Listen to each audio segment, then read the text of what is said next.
So welcome everyone to the Fellowship for Equitable Development Fellow Informational Webinar. This is for students who are interested in joining our fellowship this year for the 2025 cohort. We're really excited to have you with us, and thanks for taking the time.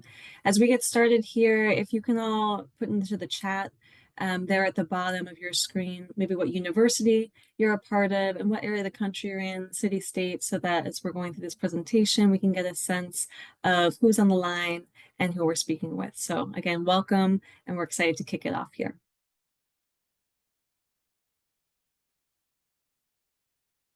We can head to the next slide. So as we get started here, I'd like to remind everyone that NCRC's Code of Conduct applies to this as well as all gatherings. Secondly, this is a recorded webinar, so this information will be available to you later as well. And the recording, once available, will be posted on our fellowship homepage, so you can always review it after the session. If you do have any questions, please submit them in the Q&A module at the bottom of your screen. We'll be answering all of those questions throughout the presentation in writing and then reviewing them at the end of the presentation as well in a Q&A session. So we'll be happy to answer any questions that you all have during the presentation. And of course, if anything comes up afterwards as well, we'll be sharing our contact information so you can reach out to us and we can dive a little deeper with any questions you might have. Lastly, at the bottom right there, you have some essential links. The first is the NCRC website, where you can see kind of all of NCRC's offerings and programs. And secondly, you have the fellowship homepage. And that is the link where you can, again, access all of this information specific to the fellowship, the webinar recording, as well as the application link. So we'll be talking about the application for students, but it is live, and that link is also available on our website. Next, for those who aren't familiar, NCRC is the National Community Reinvestment Coalition.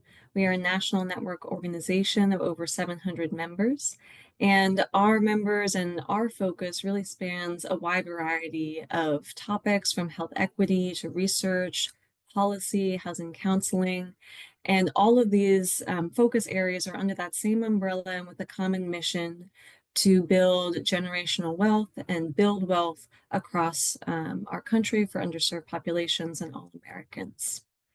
So this program, the fellowship program, is one of NCRC's offerings and falls within those different programmatic areas that we manage and offer.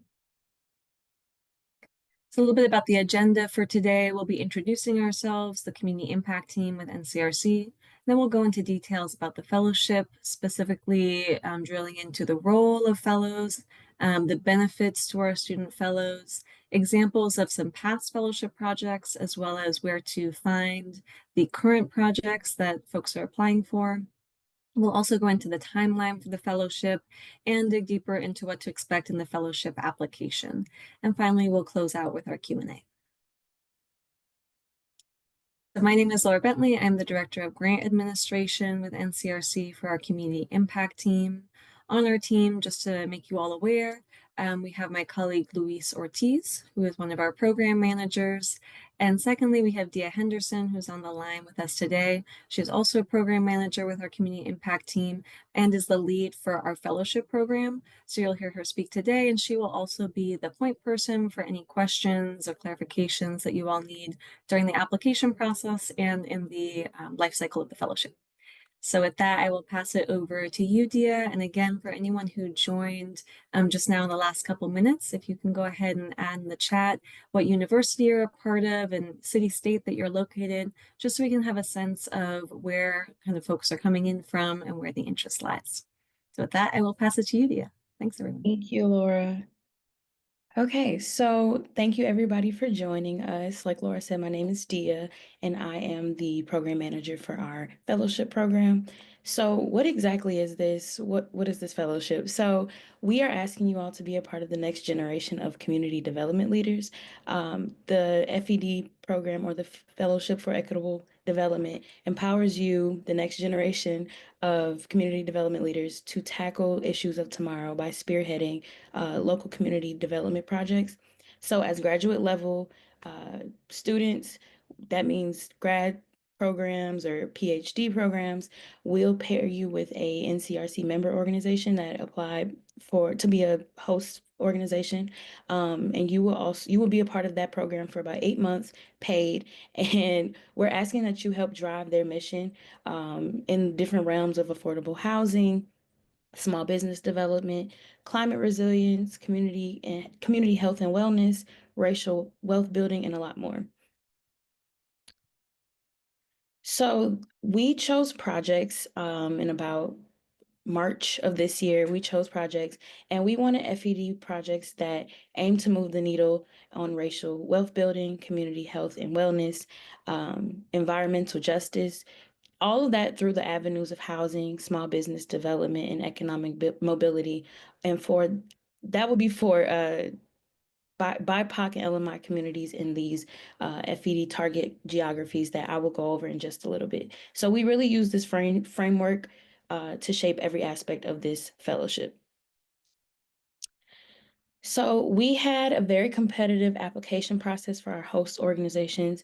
About over 30 host organizations all over the country applied, and we narrowed that down to 14 for this year's cohort. So all of the cities and states listed here are the NCRC target areas or geographies.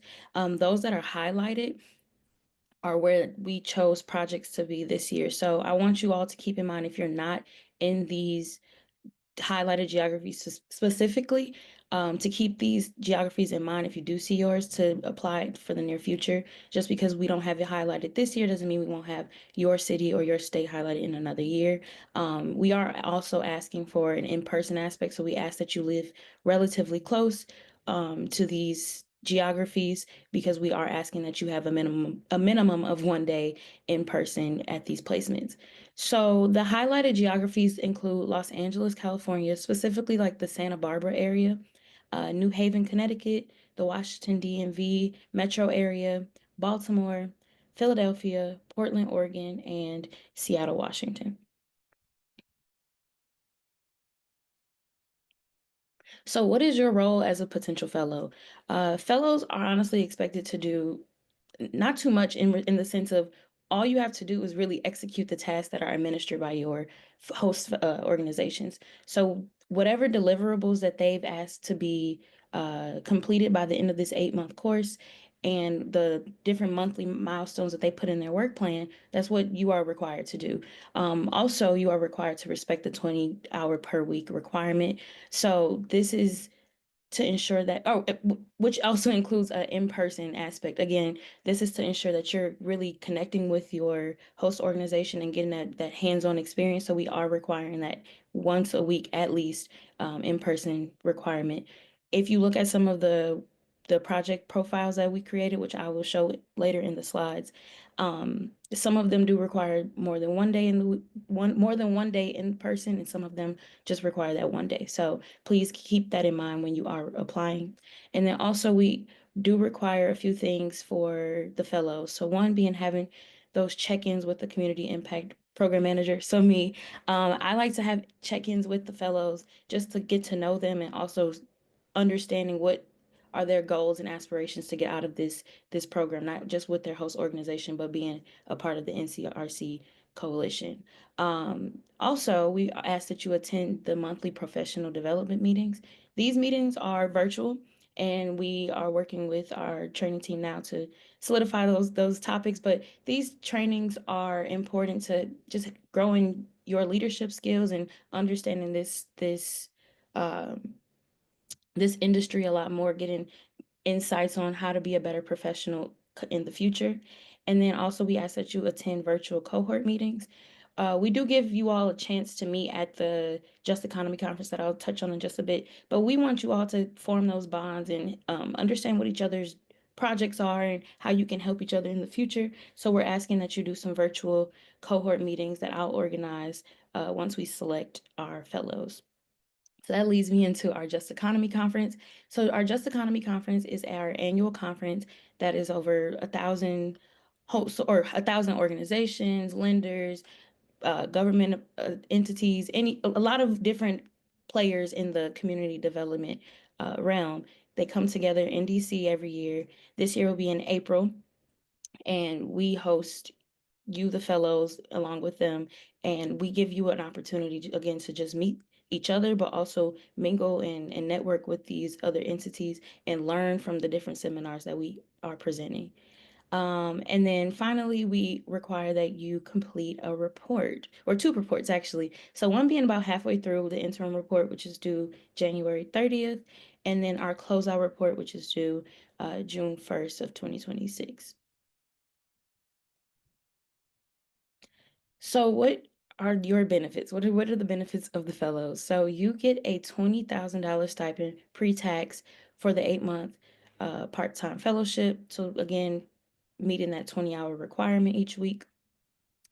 You also get a high quality training and support from regional leaders in the nonprofit, government, and planning and community development fields. So you'll get trainings from not only your host organization, but like I said, those trainings that I mentioned earlier to help build you professionally.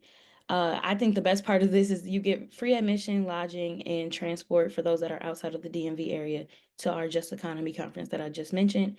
And then also for some of you, you may receive some academic credit. So I would just work with your professors and your colleges on that. So I did want to give you all some ideas of what some of our past projects look like. So going back to that pink framework that I mentioned earlier of moving the needle on different aspects of community development, we have a fellow right now that is in Cincinnati, working with Home Cincinnati, doing some research and doing research in regards to how many Black homeowners there are in the greater Cincinnati areas, and seeing how that can help create a roadmap and influence, uh, hopefully, the increase of Black home ownership in inner city Cincinnati. So that one's focusing mainly on housing. And then we have another organization in New Haven, Connecticut, that is focusing on small businesses and using technical assistance to increase the access to resources and capital for marginalized, marginalized and BIPOC. Uh, what am I trying to say? Oh, small business owners and entrepreneurs. Thank you. Um, and working with our fellow to help create that technical assistance aspect, along with some research. And then also we work with different government entities. So we are working with City of Albuquerque. We have a fellow there that is helping with environmental justice and creating a climate action plan for the city of Albuquerque, New Mexico. So you can have a lot of varieties of different projects. So what I would like to do now is just to show you where you can even find our projects if some of you haven't found it already. So give me one second and I'll take us to our landing page.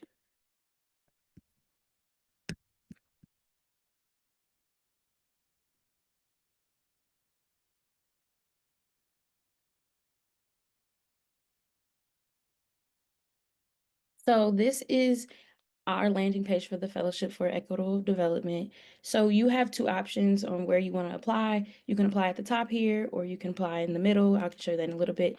But after this webinar, I would check back. This won't say sign up here anymore. It will say watch or view the recording of this webinar, just so you know. But as you scroll down, you'll see the geographies that we chose for the projects. And right under that, you can press view fellowship projects. And these are all of the projects with a mini description of what the organization is and what the project is entailing. And if you click for more information on any of them, you can scroll through, you'll see a short bio about the organization, a short description of the project, what your responsibilities are, uh, whether this is a continuing project or if this is a new project, the employment type. So some of you may be a W-2 part-time, some of you might be a 1099 contractor, just depends on the organization. Also making sure that your qualifications are matching the qualifications that they're looking for. And then again, that aspect of comparing your schedule to the schedule of the projects you are interested in.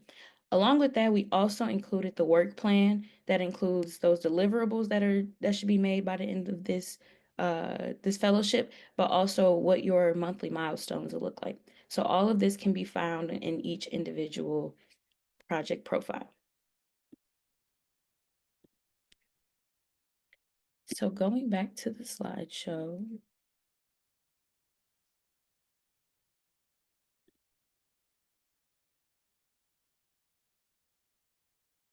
Okay, so now that you've seen some of the projects, I just wanted to give you a better understanding of what the application process is looking like.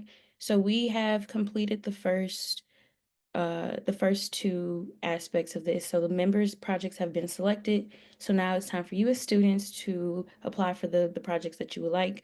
So after that, the top candidates will be interviewed by the NCRC crew, and then we also will have the finalists interviewed by the prospective host memberships or the host members.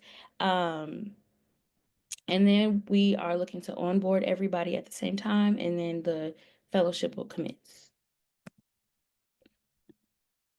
So just to give you a little bit more specific timeline, February and March, we worked with the host to select projects. So now that we're in April, all throughout April, you are allowed to apply for our fellowship, sorry, apply for our fellowship. And then come May, we are looking to select and do some interviews. June, we are looking to have the host do some final interviews. You as the fellow will be awarded, and then also the fellowship agreements will be signed. August, we are looking to that pre-launch onboarding meeting. September, that's when the official fellowship begins. January, remembering that we are asking that you complete that interim report. And that interim report is just asking how you're doing, what are you learning, and what have you completed so far. Come April 13th through the 14th, I believe, they just announced that the Just Economy Conference will be happening. So please put that on your calendars if you are selected. And then May, the fellowship ends with June 1st being that closeout report being due. So just to give you some more insight on that application, when you go to our website and click that apply, uh, it'll take you to submit.com, which is our portal. And some of the questions will look like this. What is your current enrollment status? Are you part-time? Are you full-time? Are you even enrolled? We are asking that you be a graduate student, graduate level student. So again, graduate program, PhD program, and you had at least completed one semester of school already. We ask for your address, and that address is not where you live, from at home, but we're asking where are you going to be living for the next 8 months of your fellowship. So please put that address. We ask about your current employment status. Are you already working? Are you a full-time employee? Are you part-time? Are you unemployed? This just helps us with comparing and pairing schedules. Then we want to know your class schedule. We also ask that you upload a resume just to see what qualifications match with what our host organizations are looking for. We ask that you choose your project also. We're asking that you choose one project. Some of your locations have multiple projects, and we ask that you choose the one that best fits you. We also are asking that you describe your qualifications in relation to the project that you chose. And then also we're asking that you describe why do you want to be picked for that specific project, for that specific host, and then why are you even interested in being an NCRC fellow? What do you want to get out of being a fellow with our organization? And then also we also are asking optional demographic questions just to get to know you a little bit better. So again, some of those key dates are all throughout April, April 1st through the 30th. The application will be closed or be open, I'm sorry. Open. I would like to note that we are closing the application at 8 p.m. Eastern so that it will be 5 p.m. Pacific. And then also that application link again can be found on the fellowship homepage that Laura mentioned and then that I showed you. If you have any questions, any specific questions, please contact us at impact.ncrc or impact@ncrc.org. And if you have any questions in regards to the fellowship or you want to do more research on the fellowship, please visit our homepage, our landing page to get more information on our fellowship. So now we are at the Q&A portion. I'm not sure how many questions been answered in the chat, but I would love to answer if anybody has them. Yeah, and Dia, from looking through the chat, there's not too many questions posted here, so we can give folks a minute if there's any questions that have come up that you all like to answer or have us answer. Please enter those into the Q&A module at the bottom of your screen, or if you have it easier through the chat, feel free to enter them as well. We're monitoring that now. One question was, is the session recorded? It is. And as Dia mentioned, that will be on our fellowship homepage.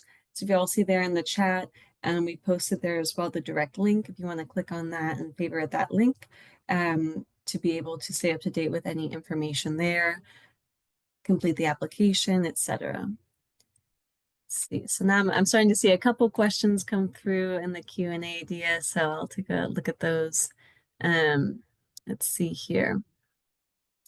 There's one question, Dia, regarding the fellowship stipend. Can you just talk about how that stipend is distributed and how the students would expect to receive that stipend?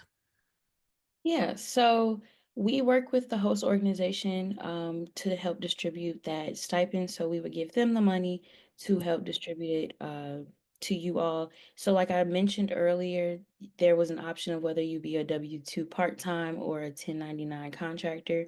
If you go through those project profiles, it'll let you know which one you'd be, and you would work with your host organization on how they distribute that money. So sometimes we've had in the past that some of the fellows are put on the same pay schedule as full-time employees, and then we've had also like some of the fellows are paid like every month a certain amount as a contractor. So it just depends how the host organization decides to distribute those funds.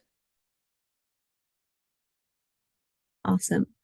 There's a question about whether there is a requirement for full-time or part-time employment, and kind of the reason for why we're asking that information. I can just jump in here and answer that there is no requirement regarding employment status. We're just requesting this information for informational purposes and also to ensure that the matching process is as ideal as possible. And so just to note, everyone, to take note of the commitment of the fellowship, it is 20 hours a week. It is a part-time commitment. And just to be mindful for yourselves as well of any other commitments that you already have with any current employers when you're considering if this is a good fit for you all. Thank you, Laura. Dee, there's a question about, do we need to choose the project based on our current location? Yes, we do ask that you do that. So if I can go back to that slide too. We ask if you are in these specific highlighted areas that you apply for, like where you are. So if you're LA based or Santa Barbara based, we ask that you apply for that project. Or if you are DMV based, there are multiple within the DMV, so that you pick one. This is because we have that in-person aspect, and we would want it to be as easy as possible for you to commute into the office with little to no problem. So we do ask that you apply based on your geography. Wonderful. There's a question if are the monthly trainings and meetings part of the 20 hours a week, or is that in addition to the 20 hours of the fellowship? Yeah, that is, I want to correct me if I'm wrong, Laura. I want to say that that is in addition to the 20 hours. This is a part of Mhm. how it, or were you talking? No, I just said that's correct. You're Oh, correct. yeah. So in addition to the 20 hours, this is a part of our requirements at NCRC. What we're asking from you all, the 20 hours to be, you are specifically doing 20 hours of your host organization's projects work. So the 20 hours is for the project work. Uh, we're asking for maybe less than an hour a month for the training sessions. Exactly. Thank you. There's a question whether or not there's an ability to present at the conference. So maybe, Dia, if you can talk a little bit about how fellows are engaging in the conference and what that's looked like here in the past. Yeah, so we actually have a chance for you all to present to each other and some of our NCRC folks. So what we did this year is that we asked our fellows to come a day early, just to to meet each other, but also to present on what they all have been doing for the past 7 months. So they got to stand in front of everybody, present a short presentation and talk to their cohort about how their work has been affecting their perspective geography. So you do get a chance to present to each other, and some of our NCRC staff also joined that. So you do get a chance to do that, but you also get a chance to talk to some of the presenters that are already there too. So Awesome. There's a second part to this question as well that's asking, if there are opportunities to publish the work from the project. And this is something that's been exciting that it kind of depends on each project and what the role of that project is. But we have had cases where fellows' work has been published by the organization themselves, the host. There is a relationship as well with our research team. And so primarily our research team here at NCRC is available to help support a little bit. And we do kind of introduce those teams. And so if you do have any questions regarding methodology or research questions, we make that connection for you all with our NCRC research team. And there is, the possibility, depending again on the project and each particular situation, that research might be shared as well from our NCRC team, again, depending on exactly what that project might be. So those are definitely project specific, but has happened in the past as well and could be part of your experience as well. Dia, there's a question as to whether or not there is an age minimum or if it's just required that we're enrolled in the graduate program. yeah, no, there's no age minimum. We just asked, like you said, uh that you're enrolled in a PhD or graduate levels uh course or program. There's a question as to whether or not the fellowship is open to international students. Could you talk a bit about that? Yeah, so this is an opportunity for our international students. Also, we just ask that you keep us one updated on whether you're graduating early or not, but also um, that you work with your host organization in regards to that payment situation. But yes, this is an opportunity. We have a lot of international students right now in our program, so. Yeah, exactly. And so, in terms of the international students, if you're on the call, you'll see this on our application as well. But we do ask that you reach out to your support system at the university. So, the departments, the International Studies Office, different universities have different names for it. But the office that you've been working with as an international student to ensure that you do have the paperwork completed to complete a fellowship such as this. So that would be really university specific in terms of your support there. And so we do ask that you get in touch with those folks at your university. If you're interested, you can always go ahead and apply, but make sure that in the near future you're reaching out to those folks and getting clarity on that, since that will be your responsibility to make sure that you do have those things in order. And certainly if anything is needed from NCRC or your host organization in order to complete that paperwork, we can provide those necessary documents, etc. But it is your responsibility to make sure that you do have everything in line in order to be able to complete this program. So just to bear that in mind. But yes, we invite international students as well to apply. See here what other questions there might be.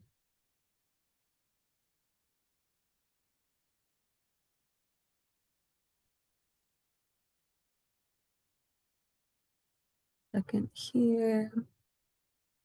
If you can just repeat, Dia, if folks are interested in multiple application or multiple fellowship projects, how should they approach that? Yeah, so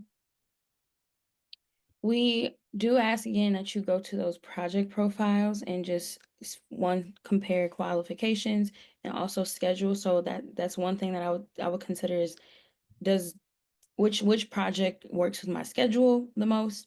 And then also we do ask at the end, you do have an option to choose a second one if you had a second preference, but we do ask that you look through those profile projects very closely to make sure they align with what you're looking for in a project, but also in regards to your schedule and your workload and school load. Um, but we do give you a option at the bottom to apply or to pick a second preference. So you do have options and some leeway. Yeah, exactly. And so what we would really encourage, right, is we have these detailed descriptions, as Dia mentioned, so that you can really pinpoint what is the project that most excites you, that you're most qualified for, and that would be the best match. And so for the application questions, you would be applying to one project. So to really consider it for by and large to be a one project application. We ask for that kind of note at the end because if we do have multiple strong candidates, if we're at that final selection process, part of the process, and a second candidate seems like a good choice for an additional project. We do have some leeway there, but really to consider this as taking the time now when you're doing your application to select that one project that makes sense for you. So just want to stress that that will make your application stronger, but it will also make sure that we're really matching to the one that you are most interested in. I would say that that's quite important to make sure that you're having a really successful experience as well as your host. We have one more question here, Dia. Could you repeat the application deadline? Maybe just go back to that slide and show that so people can take one more note. Yeah, so the application has been open since the first. It closes April 30th at 8 p.m. Eastern. Um, we're asking that you complete it within that time. If you have any questions as you're going along the application, please feel free to email us again or email us at our impact at NCRC and we can help troubleshoot or answer any questions you may have. But the applications closes at 8 p.m. Eastern on the 30th. Beautiful. And I think one last question here that I'm seeing is, can folks apply if they're not in the same location as the host site? Um, they have a question as to whether or not there's remote options. Can you just re-highlight that, Dia? Yeah, so we are asking for an in-person aspect of this fellowship. We are asking that you live at least an hour within the boundary of the area. So like I mentioned, I'll bring back that slide. So like I mentioned, I know we have LA listed here, but it's specifically in Santa Barbara. So if you live relatively close, we encourage you to apply for that project, but we are not doing any fully remote projects at this time. Like we said, we want to stress that in-person aspect of getting to know your host organizations and having that hands-on experience in the community development realm, and seeing what they do on a everyday basis at least once a week. So like I said, there are a few projects that ask that you come multiple times a week, but for the most part, everybody has created in their schedules or their preferred schedules as a host that include that one week or one day a week aspect. Wonderful. Thank you. I think we will be closing out the Q&A. This last one I saw come in here in a second asks if there's a recommendation section for the application. We do not ask for letters of recommendation to be submitted. So no need to worry about that. Again, there will be an interview stage for final candidates where we'll be able to speak with you, get to know you better, and also an interview opportunity for final candidates to meet with their potential host as well. So that will be an additional part of the application, but there will be, or there is no need to submit a letter of recommendation. Well, thank you all for joining us today. I will give it to Laura to close out. If you have any questions again, please email us and I will try to get to you and answer your question as best as possible. Thank you. Wonderful. Thank you, everyone. As Dia mentioned, it's been a pleasure to have you on the line here. Thank you for joining us. Thank you for your interest in this program. We're really excited to get to know you all and to welcome you into this application process. Really excited. And so thank you for your time today. Again, please feel free to reach out if we didn't quite answer your question as clearly as you'd like. If you have anything else that has come up for you, please just email us and we'll be happy to clarify that for you. And with that, I will wish you all a wonderful rest of your day. We'll be in touch. Thank you, everyone.